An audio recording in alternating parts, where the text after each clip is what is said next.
감사합니다.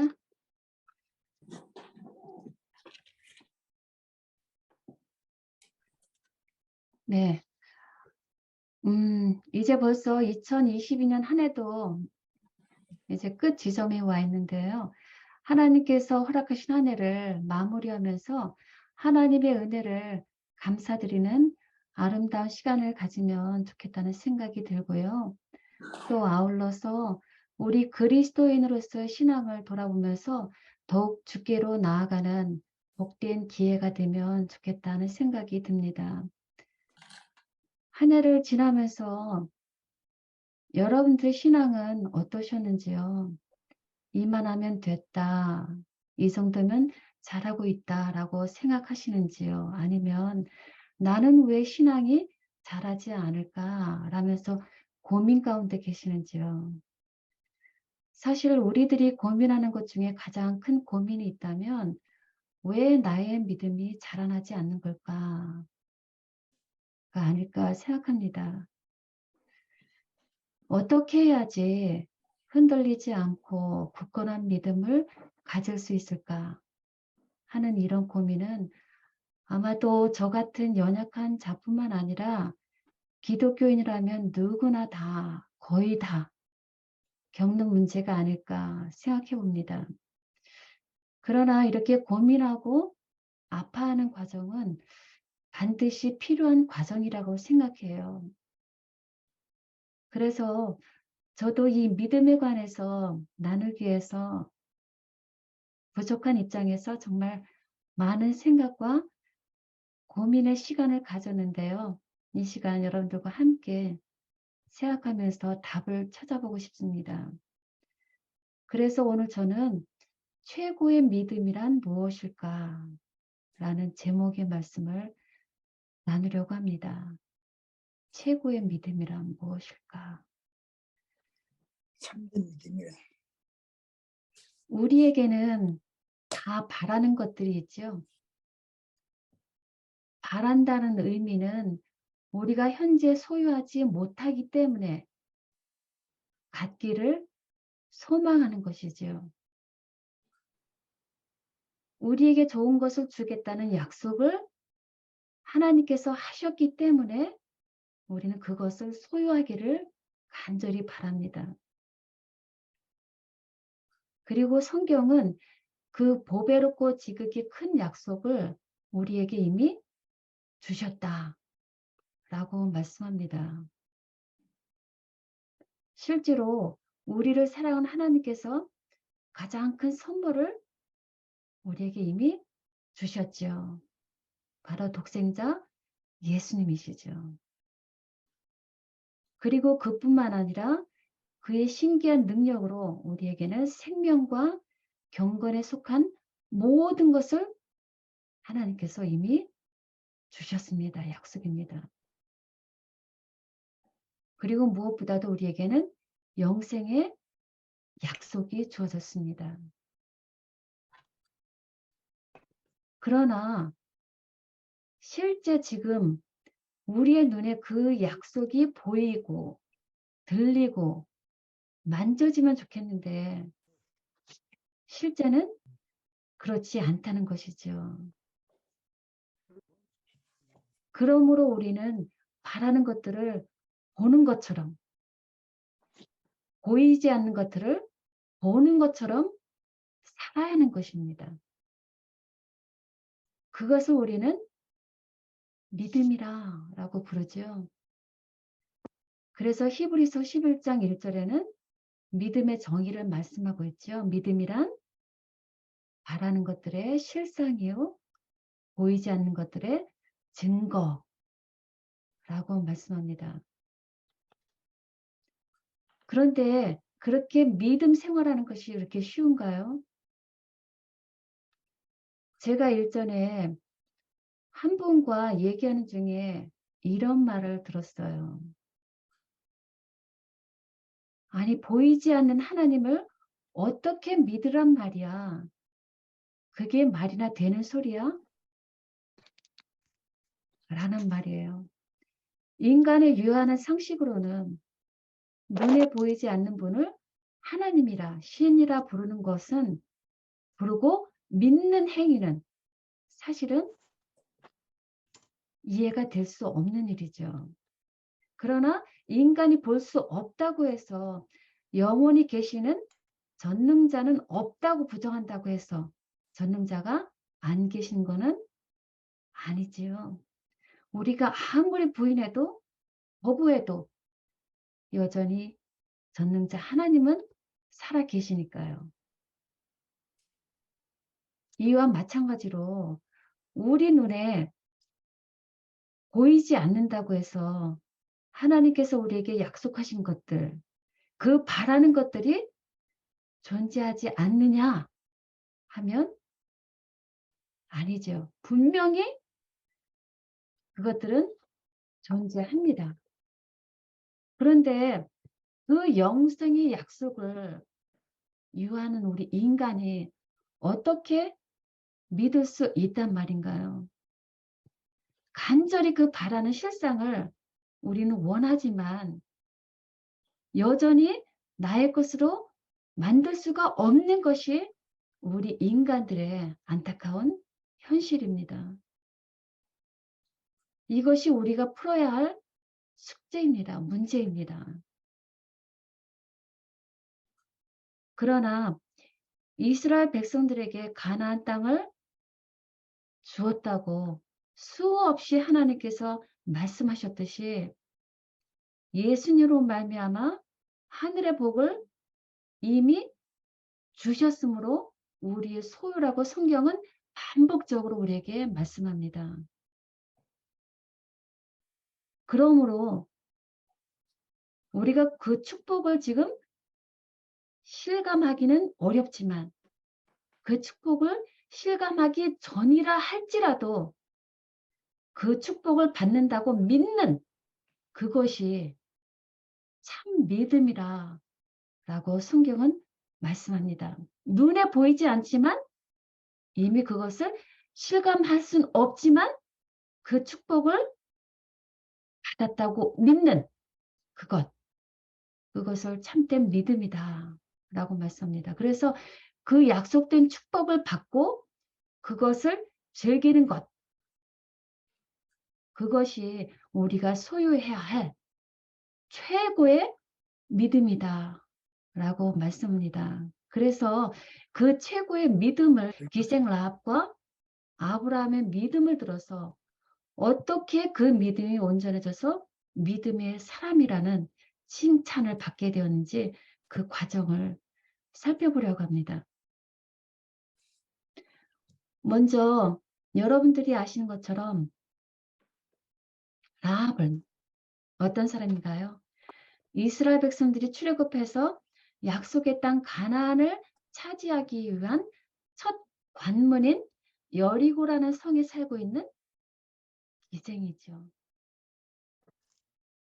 당시 이스라엘 백성들이 하나님에 의한 여러 놀라운 기적들을 통해서 출애굽해서 주변에 있는 수많은 나라들을 치고 점점점 가까이 다가오고 있다는 소식을 듣고 여리고성 주민들은 두려워서 떨고 있었죠. 간담이 녹았다.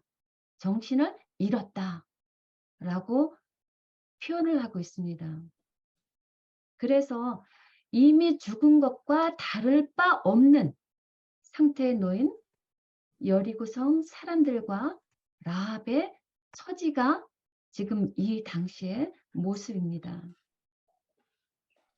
그러나 그 중에 별과 같이 빛나는 보화와 같은 한 여인이 있죠. 그 와중에 기생이라고 하는 비천한 이방 여인 라합은 이스라엘의 하나님이 살아있는 참신임을 여러 소문을 통해서 듣고 마음에 받아들였습니다. 그리고 그 하나님을 받아들이고 믿고자 하는 소망과 믿음이 자라나고 있었죠. 그때 이스라엘의 새 지도자 여호수아가 여리고성을 점탕하도록 2명의 정탐꾼을 파견을 했고 그 2명의 정탐꾼이 들어간 곳이 바로 이 기생 라합의 집이지요. 맞아요. 그래서 네. 여기까지. 기생 라합과 이스라엘의 두 정탐꾼이 만나는 그런 장면을 성경은 기록하고 있습니다.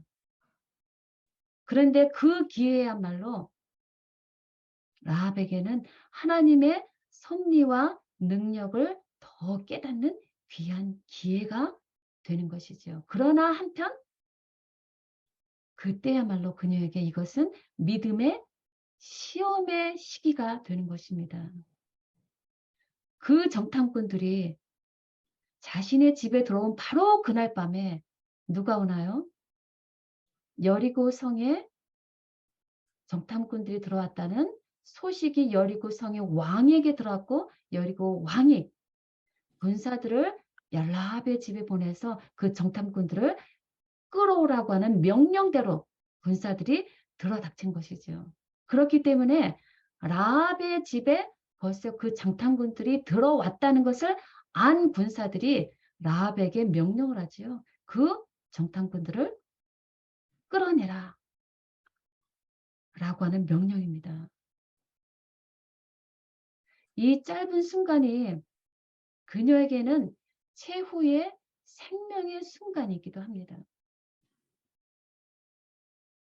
어떻게 할까요? 정말 위기의 때입니다. 자신의 마음에 밝혀진 하나님을 선택할 것인가?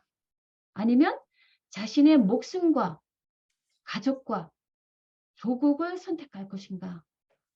라고 하는 중요한 선택의 기로에 놓여 있습니다. 이것이 나의 이야기라면 여러분들은 어떤 선택을 하시겠어요? 이 위기일발의 때에 순간적인 눈앞에 보이는 것, 세상을 선택하시겠어요? 아니면 보이지 않는 하나님을 선택하시겠어요? 그러나 그녀는 어떤 선택을 하나요? 그녀는 이미 그 전에 선택을 했습니다. 하나님을 이미 선택했기 때문에 그 정탐꾼들을 살리려고 이미 그 지붕 위에 숨겨놓은 것이죠. 그리고 찾아온 군사들 거짓말로 해서 돌려보냈습니다. 그리고 라합은 정탐꾼들에게 그때 가서 놀라운 믿음을 고백하죠. 여호와께서 이 땅을 너에게 주신 줄을 내가 아노라 라고 하는 놀라운 믿음의 고백입니다. 내가 무엇을 한다고요? 여호와께서 이 땅을 너희에게 주신 줄을 안다라는 것입니다. 그 당시 여리고 성은 아주 강력한 요새가 다는 성이었죠. 그러므로 여리고 성과 비교해서 이스라엘 백성들의 비교도 될 수 없을 만큼 비교가 될 수 없는 그런 상태였습니다. 그러나 왜 라합은 그런 선택을 했을까요? 그녀는 크신 이스라엘의 하나님의 능력과 계획과 섭리를 알고 믿었기 때문입니다. 그래서 그 하나님의 뜻대로 이루어질 것을 알기에 하나님을 인정하는 것이지요. 그래서 너희의 하나님 여호와는 위로는 하늘에서도 아래로는 땅에서도 하나님이시로다 라고 고백합니다. 이스라엘 백성이 아닌 한 이방 여인의 입에서 이런 놀라운 고백이 나올 수 있다니요. 얼마나 하나님이 그녀의 믿음을 기뻐하셨을까요? 이 믿음의 고백을 들은 두 정탐꾼들은 얼마나 용기가 되었을까요? 그 정탐꾼들이 찾아온 이 장소, 라합의 집에서 이 두 정탐꾼들은 여호수아에게 가서 보고할 내용을 다 취해서 돌아갈 수 있는 것이죠. 그래서 눈에 보이는 것을 의지하지 않고 아직 일어나지 않은 것을 이미 되었다고 보는, 약속이 이미 성취된 것을 보는 참된 믿음을 이 여인이 소유하고 있는 것입니다. 어떻게 이방 여인이 이스라엘 백성들의 믿음을 능가하는 이런 믿음을 갖게 되었을까요?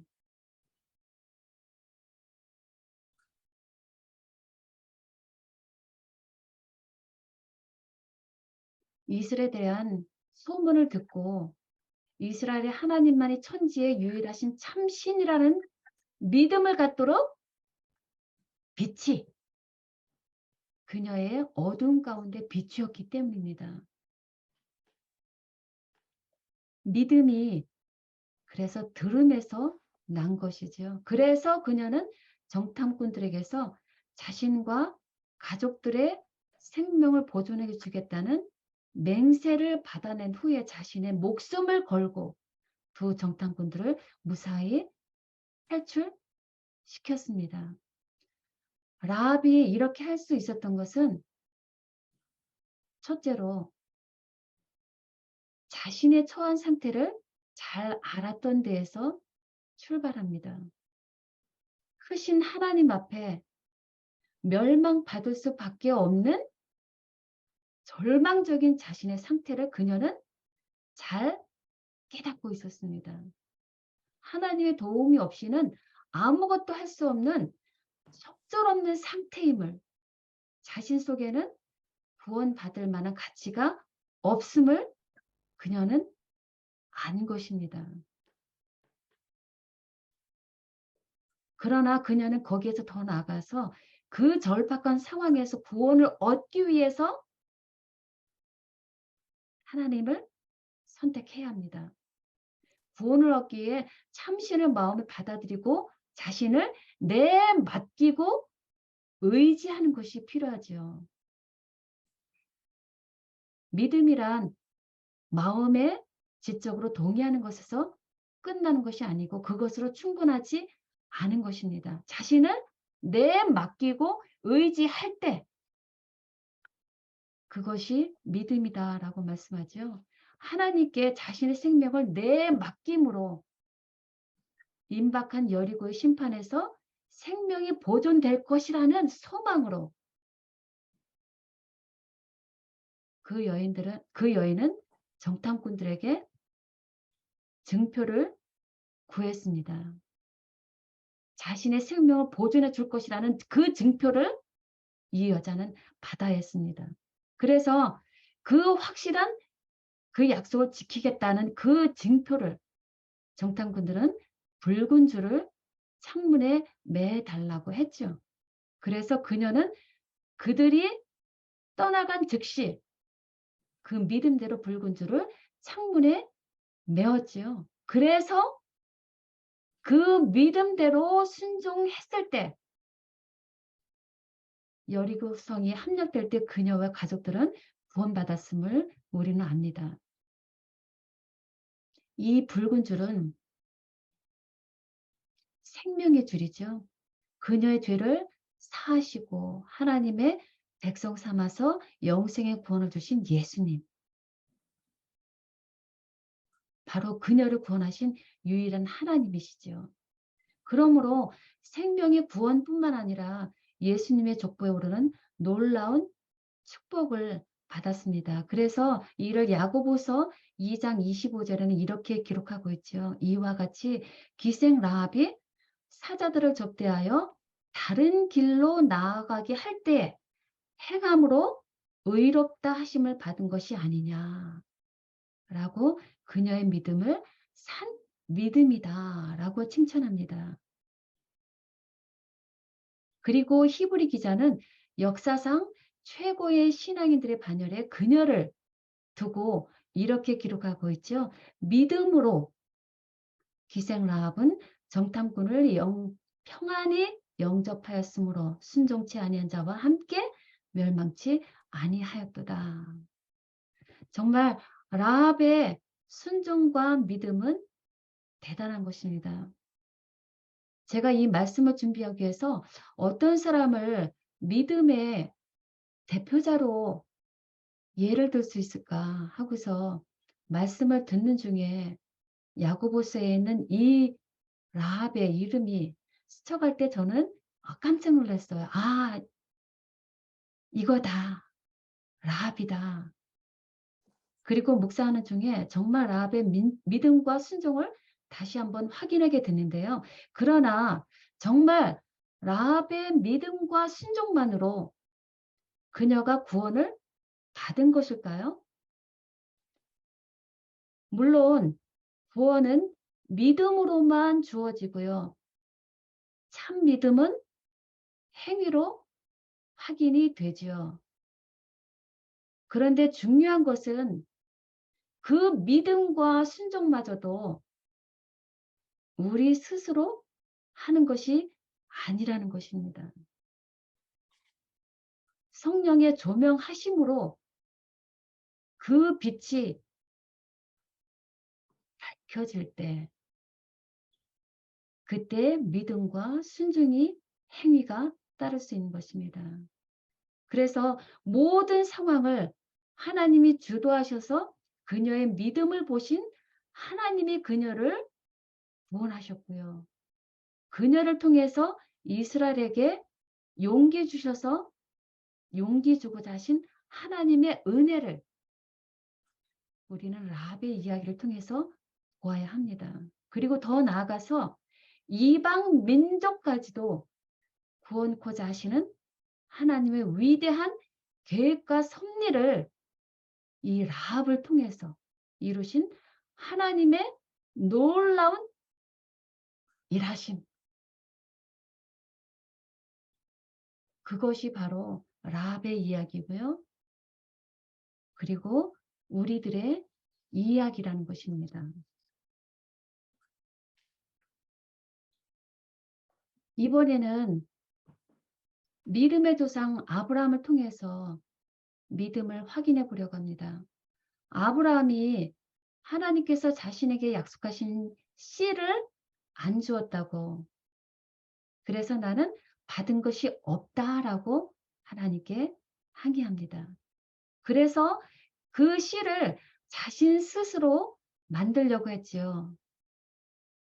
그러나 하나님은 그 씨를 이미 주셨습니다. 하나님의 입장에서는 이미 아브라함과 사라 안에서 그 약속의 씨가 언약으로 이미 잉태된 것입니다. 시편 33편 9절에 이렇게 말씀하시잖아요. 그가 말씀하심에 이루어졌으며 명령하심에 견고히 섰도다. 하나님의 말씀이 바로 하나님의 능력이고요. 이것이 정말 신비죠. 신실하신 하나님이 말씀하심에 그 약속은 이미 하나님에 의해서 아브라함에게 이루어진 것입니다. 이를 시편 139편 15절에 기록하고 있습니다. 이렇게 기록하죠. 내 형질이 이루어지기 전에 주의 눈이 보셨으며 나를 위하여 정한 날이 하루도 되기 전에 주의 책에 다 기록이 되었나이다. 정말 놀랍지 않나요? 우리 몸의 형체가 아직 갖추어지기도 전에 주님의 눈이 우리의 온전한 모습을 다 보셨다는 겁니다. 우리를 위해서 정해진 날들이 아직 시작되기도 전에 인생의 모든 날들이 주님의 책에는 이미 다 기록이 되었다는 말이에요. 얼마나 놀라운 기록인가요? 우리가 측량할 수 없는 하나님의 능력과 하나님의 섭리죠. 문제는 아브라함이 그 하나님의 약속을 볼 수 있는 눈이, 믿음의 눈이 아직 없다는 것입니다. 그 약속을 부분적으로 믿기는 했지만 그 하나님의 약속을 온전히 믿지는 못했습니다. 이것이 우리 인간들의 부족한 믿음을 단적으로 보여주는 거라 생각합니다. 그렇기 때문에 아브라함은 어떻게 했나요? 자신의 종으로 또 여종 하갈을 통해서 약속된 씨를 스스로 만들려고 했죠. 그러나 하나님께서 약속하셨던 아들 이삭을 하나님은 그의 죽은 것과 같은 몸에서 나게 하셨죠. 하나님의 약속, 이 언약은 반드시 성취된다는 것을 오랜 시간 여러 실수와 실패를 걸친 후에야 아브라함이 온전히 믿게 되었음을 성경은 말씀하지 않습니까? 그 사건이 바로 그의 나이 120세가 되어서 자신의 외아들 이삭을 번제로 드리라라고 하는 하나님의 명령이죠. 어떻게 약속받은 그 기적으로 이적으로 받은 외아들 이삭을 죽일 수 있단 말인가요? 어떻게 도저히 믿을 수 없고 불가능한 것으로 보이는 이런 하나님의 시험이 아브라함에게 이르러 왔을까요? 그러나 아브라함은 어떻게 하나요? 믿음으로 자신의 외아들 이삭을 드렸고요. 그는 훌륭하게 그 시험을 통과했습니다. 무엇이 아브라함으로 하여금 그 혹독한 시험을 이길 수 있게 한 것일까요? 하나님의 약속을 믿었기 때문이죠. 이삭에게서 나는 자라야 내 씨라 칭할 것이라 라고 하는 약속. 그리고 바닷가의 모래알처럼 셀 수 없이 많은 자손을 줄 것이라 라고 하는 그 하나님의 약속을 믿은 것입니다. 그래서 하나님이 능히 죽은 자 가운데서 이삭을 다시 살리실 줄로 믿은 것이죠. 그 약속 때문에.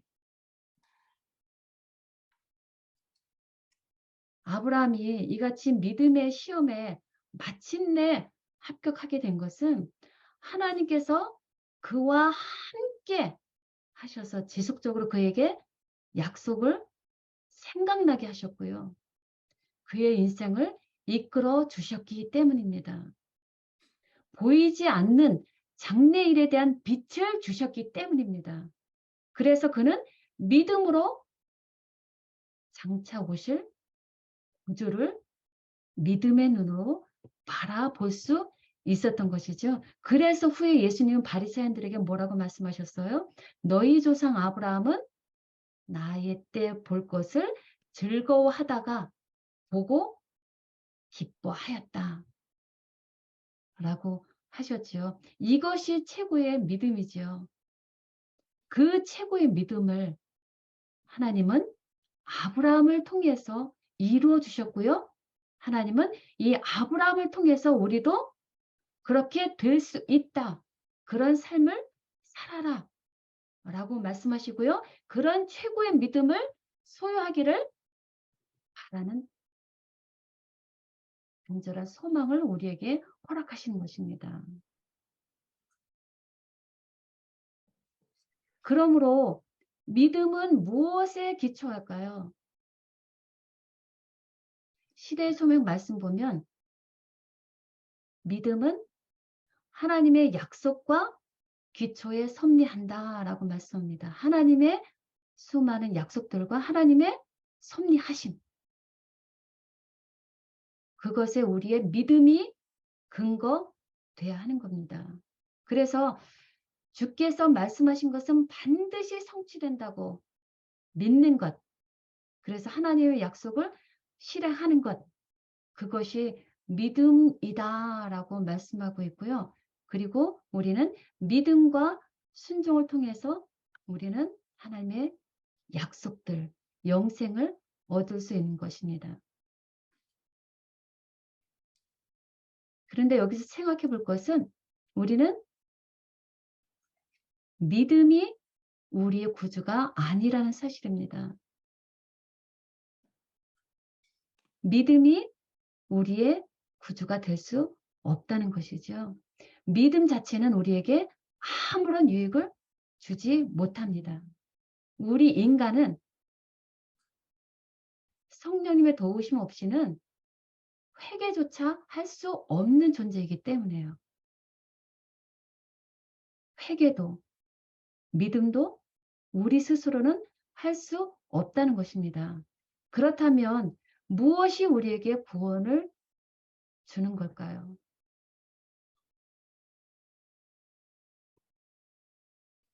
그리스도가 그를 믿는 모든 자에게 주시는 하나님의 능력입니다. 죄인의 구속을 위해서 값을 지불하신 그리스도가 오직 주님의 피를 믿는 자를 의롭다고 하실 수 있는 것입니다. 그리스도의 보혈. 그리스도의 보혈이 능력이죠. 그래서 고린도후서 13장 4절에는 이런 말씀을 해요. 하나님의 능력으로 우리가 그와 함께 살리라. 라는 말씀이에요. 하나님의 능력으로 우리가 구원을 받는다는 말씀입니다. 우리 스스로 믿음을 가지고 살아가는 것이 아니라는 것이죠. 그리스도가 하나님의 능력으로 우리를 죄에서 돌이키게 하시고 죄를 사해 주시고 그분의 공로를 믿는 믿음을 우리에게 주시는 것이죠. 그래서 회개도 선물, 믿음도 선물, 영생도 선물, 모든 하늘에 속한 것은 다 우리에게 공로 없이 주시는 선물이다 라고 말씀하셨잖아요. 그러므로 라합이 스스로 하나님을 믿은 것이 아니라는 것입니다. 그녀의 마음에 성령이 빛을 비춤으로 하나님을 믿기를 선택하고 구원을 믿기까지 하나님이 계속 섭리하신 그 하나님의 섭리와 하나님의 은혜가 있었던 것입니다. 그리고 마찬가지로 아브라함에게 끊임없이 하나님의 약속을 확인해 주시고 당기고 밀고 하는 동행 가운데 아브라함의 위대한 믿음의 승리가 있도록 하신 하나님의 은혜와 섭리가 있었던 것입니다. 우리 인간은 다 누구나 동일한 연약하고 부족하고 허물 있는 죄인이라는 것이죠. 노아를 통해서 한번 볼까요? 저희 노아를 통해서도 다시 한번 놀라운 것은 노아가 120년간 엄숙하게 세상을 향해서 하나님의 심판의 기별과 재림의 기별을 전할 수 있었던 이유. 믿었기 때문에. 그것은 단지 그의 믿음만이 아니라는 것입니다. 구조와 선지자를 보니까요. 그가 그렇게 전할 수 있었던 것은 하나님과의 연결이 그를 무한하신 능력 안에서 강하게 만들었다라는 표현을 쓰고 있어요. 하나님과의 연결이 그를 무한하신 능력 안에서 강하게 만들었다는 것이지요. 그래서 그가 비가 한 번도 오지 않았던 그 당시에 산 위에다가 방주를 지을 수 있었던 것은 하나님의 능력이 그와 함께 있었기 때문이라는 것이죠. 그래서 자신이 외치는 그 기별이 노아에게는 실체가 되었던 것입니다. 믿음으로 자신은 심판과 재림이 올 것이라는 것을 확실히 믿었기 때문에 실제화 시켰던 것입니다. 그래서 눈에 보이지 않는 방주를 지어가면서도 그는 이미 그 실체를 보았고 증거를 가지고 순종의 행위를 따랐다는 것이죠. 자신과 가족을 구원해 주실 하나님의 약속을 믿었기 때문에 그는 구원받은 자로서의 순종의 열매, 그 행위가 방주를 짓는 것이었고 120년간 전한 복음의 기별이었다는 것이죠. 그래서 사람들의 수많은 조롱과 야유에도 불구하고 구원의 기쁨과 영생의 소망을 붙들고 끝까지 자신의 일을 감당할 수 있었던 것이죠.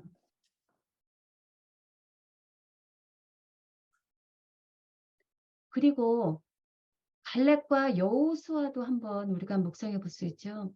모세의 명대로 가나안을 탐지하고 돌아온 12명 중에 두 정탐꾼 갈렙과 여호수아, 그들이 다른 10 사람과 달리 설 수 있었던 것은 그 약속한 가나안 땅이 하나님의 언약에 의거해서 이미 자신들의 것이라고 믿었기 때문에요. 그래서 돌을 던지는 동족들 앞에서 당당히 하나님의 약속을 끝까지 주장할 수 있었던 것이죠.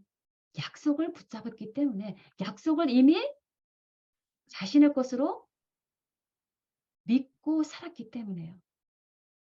그것을 이미 내 것으로 알고 살아가는 믿음과 이제 하나님께서 약속하셨으니까 저 땅을 우리에게 주시겠지라고 하는 추측적인 믿음을 가지고 있는 이스라엘 백성들과 10 사람 정탐꾼과는 다른 결과가 나오는 것이죠.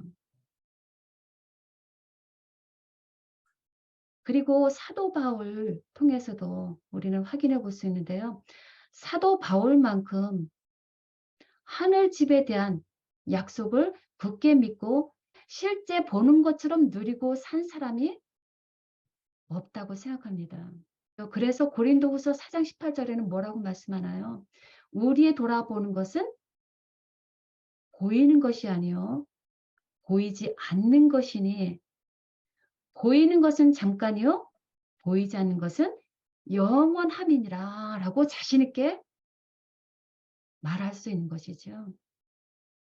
미래의 삶이 너무나 실제적이어서 바울은 현재의 삶을 버리고 미래의 삶을 얻을 그때를 얼마나 간절히 소망하면서 살았나요? 바로 그의 안에 그리스도께서 계심으로 말미암아 이미 하늘 것을 맛보면서 살았던 삶을 우리는 그의 말씀을 통해서 확인할 수 있는 것이죠. 그래서 그렇게 가진 신분과 핍박 속에서도 조상들에게 주신 그 약속을 바라고 소망으로 인내하면서 끝까지 소망의 경주를 끝낼 수 있었던 것입니다. 그와 마찬가지로 히브리서에 있는 11장에는 수많은 믿음의 영혼들도 하나님의 약속을 마치 현실인 것처럼 행동했다는 사실입니다. 그러므로 하나님의 나라가 지금 여기에서 살아있는 실제가 될 수 있는 것은 약속에 대한 믿음으로입니다. 그리고 끊임없이 우리 마음에 사랑으로 역사하시는 성령님의 일하심으로 가능한 것입니다. 그러므로 우리는 누구도 그 믿음을 자랑할 수 없는 것이죠. 오직 그래서 우리는 연약한 인간을 세우시고 강함이 되어주시는 예수님께만 감사와 찬송 드려야 하는 것이죠. 그러나 어쩌면 우리는 집으로 돌아온 탕자의 형처럼 아버지의 집에서 항상 함께 있으면서도 "내 것이 다 네 것이라."라고 하시는 그 하나님 아버지의 특혜를 누리지 못하고 불평 가운데 사는 것은 아닌가 하는 생각을 해 봅니다. 그렇게 되면 거기에는 감사와 은혜와 기쁨이 없고요. 하나님의 축복은 선물이죠. 사랑으로 공로 없이 주신 것을 우리는 감사로 받고 누리면 되는 것이죠. 그래서 우리가 지금까지 살아온 것도 다 하나님이 공로 없이 주신 선물인 줄 믿고 이 시간도 한번 감사하는 시간이 될 줄 믿고요. 결국 진정한 믿음이란 약속된 축복이 실현되고 느껴지기 전일지라도 그것을 붙잡고 주장하는 것. 이것이 최고의 믿음이라는 것입니다. 그리고 이것이 우리가 소유해야 할 최고의 믿음인 것이고요. 우리의 믿음이 약속된 축복을 붙잡고 그것을 우리의 것으로 주장하고 그 축복을 틀림없이 받는다는 것을 믿어야 합니다. 왜냐하면 그 까닭은 우리의 믿음이 그것을 붙잡기 때문입니다. 그렇게 되면 무엇이든지 기도하고 구하는 것은 받은 줄로 믿으라. 그리하면 너에게 그대로 되리라 라는 말씀대로 그것이 우리의 것이 되는 것이죠. 우리가 그 축복을 실감하기 전일지라도 축복을 받는다고 믿는 그곳에 참 믿음이 있다는 거예요. 그리고 그 약속된 축복을 받고 그것을 미리 즐기게 될 때 나의 의심과 추측이 뒤섞인 믿음은 없어지게 된다는 것입니다. 이전까지 나의 믿음이 의심과 추측이 뒤섞인 믿음이었다면 하나님께서 바라는 믿음은 하나님께서 주신 약속은 모두 다 이미 주어진 것이므로 그것은 이미 받은 것으로 믿고 그것을 즐기고 누리라라는 것이 하나님께서 우리에게 주시는 말씀이죠. 오늘의 메시지입니다. 그래서 그것을 그렇게 믿어도 되는 근거가 있다면 그것은 이미 그 약속을 예수님께서 십자가 달려 돌아가심으로 이미 이루어 놓으셨으니까 그렇죠. 예수님은 우리에 대한 사랑 때문에 십자가 위에서 물과 피를 다 쏟으셨죠. 예수님의 사랑의 보혈을 우리를 위해서 한 방울도 없이 남기지 않고 다 우리를 위해서 뿌리셨습니다. 그래서 예수님은 믿음의 주요 믿음을 온전케 하시는 분이시다라고 말씀하시잖아요. 우리가 주님을 사랑할 때 성령을 통해서 우리에게 믿음을 부어 주십니다. 그리고 그리스도의 십자가와 부활을 증거하기 위해서 성령님은 우리 마음속에 계속 충만히 부어 주실 것입니다. 우리들이 그리스도의 사랑에 감격해서 성령의 감동하심에 따라서 살 때 장성한 믿음의 분량에 자라기까지 우리를 자라게 해 주실 것입니다. 그래서 하나님의 독생자에서 기인한 그 성령께서 인간의 몸과 혼과 영을 그리스도의 신인성에 붙들어 매셨기 때문에요. 우리는 하나님과 하나가 된 것이죠. 그 연합을 우리는 포도나무와 가지의 비유로 잘 이해하고 있습니다. 포도나무와 가지가 붙어 있는 것으로 상징된 그것. 유한한 인간이 그리스도의 인격에 연결되어진 것이죠. 믿음을 통해서 인성이 그리스도의 본성에 흡수되어지는 것이죠. 우리의 연약하고 불완전한 것이 크고 완전한 하늘의 것에 삼켜지는 것이죠. 요나가 큰 물고기 뱃속에 삼켜진 것입니다. 그리고 사망이 이김에 삼킨 바 되어지는 것이고요. 하늘의 뜻이 땅에서 이루어지게 되는 것이고요. 인성이 그리스도의 본성에 흡수되어지는 것이고요. 이처럼 같은 의미의 여러 표현들이 성경에 기록이 되었는데요. 그것들을 다 찾아 모아 보니까 이런 말들로 기록이 되었어요. 사로잡힌다, 삼켜진다, 더딥혀진다, 채워진다, 통일이 된다, 복종케 된다, 지배를 당하게 된다. 이런 표현들을 쓰고 있는데요. 한마디로 말씀드리면 믿음으로 우리가 그리스도 안에서 하나님과 하나가 되는 것을 표현하는 말들이죠. 그것이 가려 뽑은 기별 1권 251페이지에 기록되어 있는 말씀입니다.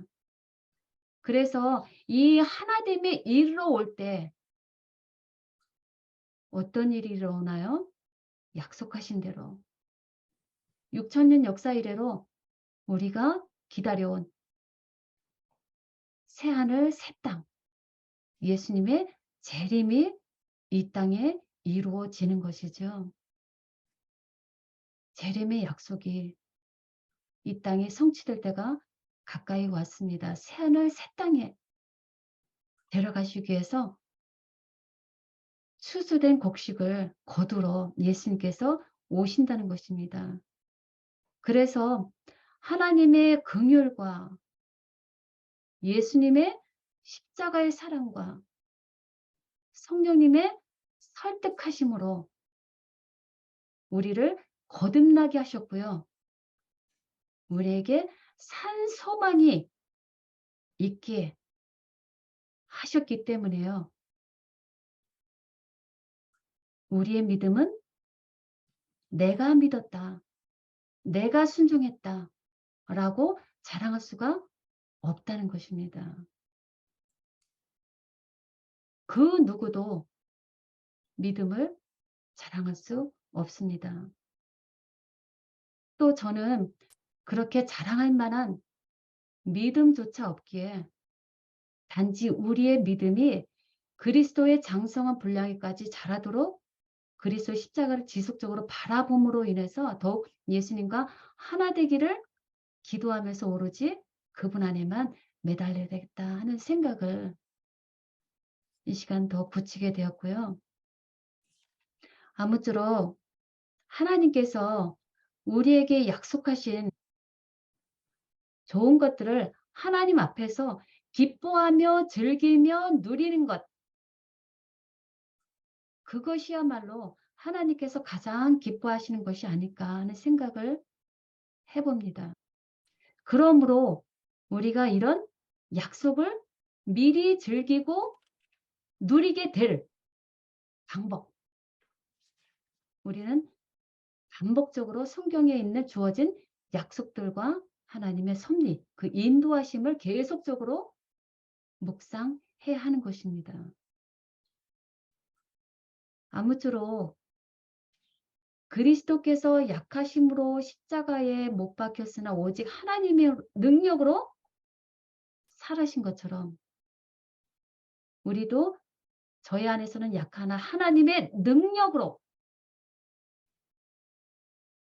그분과 함께 살게 해주시겠다는 고린도서 13장 사절에 있는 말씀대로 그리스도의 능력만을 자랑하면서 그 능력으로 함께 살 소망으로 주께 나아가는 우리가 되기를 바라고요. 그리고 진심으로 우리에게 구원과 영생의 상급을 주신 삼위 하나님께 감사와 찬송을 드리면서 오늘 말씀 마치도록 하겠습니다.